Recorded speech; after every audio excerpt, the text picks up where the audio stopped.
We're here in Boston today with Dr. Don Berwick at his IHI Institute. And let's change topic to something that seems to be a tool being used by Medicare, and you would know a lot about this since you were there. National coverage decisions. That's a powerful tool, and I can give you two specific examples. Provenge, the controversial cancer drug that was finally approved by the FDA. Then Medicare stepped in with national coverage decision, which limited its use to being overused. Also, there were other reasons the drug is not being overused; it's just too costly. And then also there's a heart valve that the cardiologists, some of the cardiologists in the trials and so forth, would really like to see be used more than what the FDA label says. The FDA approved that, but then there was a national coverage decision for percutaneous aortic valve. So what are your thoughts on national coverage decisions? Do you see this as a trend where we'll see more and more of these as a tool, or any thoughts there? Well, my basic feeling is that in the end, the decisions about what's done for a patient should be entrusted to the patients and physicians and nurses working together. I don't think government has an enormous role to play in actually restricting or putting handcuffs on. But I think government can help providing evidence and research. Coverage determinations is a very formal process, which, by the way, in Medicare is not allowed to take cost into consideration. It's forbidden by statute. So the decisions are only made based on the scientific evidence. On the whole, I think the use of science to help doctors and nurses and others decide with patients what to do is essential. If we don't use science, what are we going to use? Guesswork or witchcraft? So I think the linkage of science to decisions about coverage is crucial, but exactly how to do that it's an art form. When we see professional leadership stand up and take responsibility, I'm much more confident, because I think the physicians all together with other clinicians and scientists can give great advice. Well, Dr. Cutler in the New England Journal a few weeks ago listed the categories of that Medicare pays the most for, and at the top were hip replacements, osteoarthritis. Those happen to be also DRGs, that a pilot program of Medicare, a RAC pilot program, which they've since backed off. They were going to do a prepayment audit targeting those high-cost centers.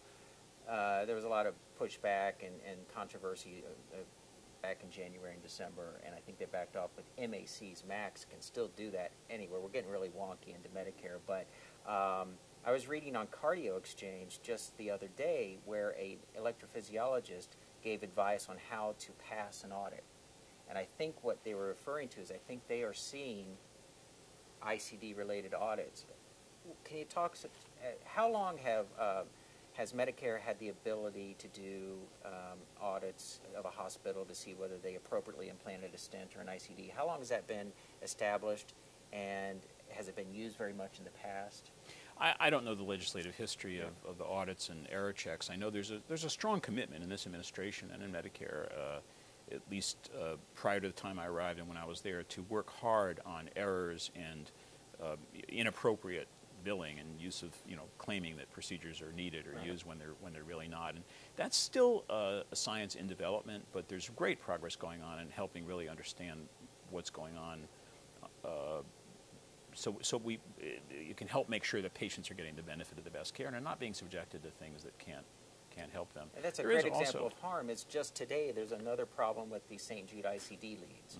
So if you put in ICD leads that are harmful to you and you don't even need it, or a coronary stent that doesn't help you, or this or that, or a spine surgery, I mean, I think what I don't see the administration or Medicare doing enough of is emphasizing why it's not a bad thing to take that away. It's a good thing to the patients. Yeah, it's got to be done in partnership. Assuring patients that the right thing will be done the right way is a joint adventure. It's got to be done with Medicare and Medicaid and other payers. After all, they're paying the money, but also the professions. And I think when patients and families see us coming together around their interests, I think they'll be better accepted. We did launch while I was at Medicare a very important campaign called a Partnership for Patients. It was an investment from the Affordable Care Act, the new law, from the Innovation Center to support hospitals all over the country getting really serious about doing what is scientifically correct to keep patients from being harmed. There were a whole list of hospital-acquired conditions that were on the list. The response has been dramatic. Hospitals and consumer rights organizations and professional societies have really all come together and said, why not? If this hospital can reduce this infection. This was made possible by the 2010 Obamacare ACA? Yes. And what was it called again? Well, it's called Partnership for Patients, okay. and it's funded through the Affordable Care Act's investment in something called the Center for Medicare and Medicaid Innovation. And you're right, sure. The Innovation CMMI, Center, right? CMMI. So CMMI. I was a chairman of a review committee for that recently, but there you go. So CMMI has $10 billion over 10 years to put into improvement, and it's. And you're seeing feedback already from pilot absolutely, programs? Yes, more than pilot. This is national scale. I think there's close to 4,000 hospitals involved in this project right now.